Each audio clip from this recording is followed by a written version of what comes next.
So after we're cooking, a lot of times when we're cooking for a big event, we need a warming drawer. Sure. So explain pros and cons and how that might work. We haven't seen really any cons. It just is going to support the volume of food that's been cooked. And we're seeing these gain more popularity because I'm going to touch on some things that'll help you guys sell more warming drawers.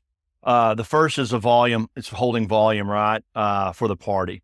That's where it's value added. The second thing is you don't have to mount it downward here at the bottom. You can mount it high so it's right underneath the counter so you don't have to bend down. We see a lot of people use warming drawers for baked potatoes. So if you have a baked potato bar, it's really easy to do. After the meal is over with, though, a lot of people don't know is that you can take towels, roll them up, set these down to low, and put them in the warming drawer in the winter. And when everybody gets out of the hot tub, they have a nice, fresh, warm towel. Oh, sweet. And that's where you're going to get your most sales out of warming drawers with warm towels. But remember to put it on low, not on high. So that's awesome.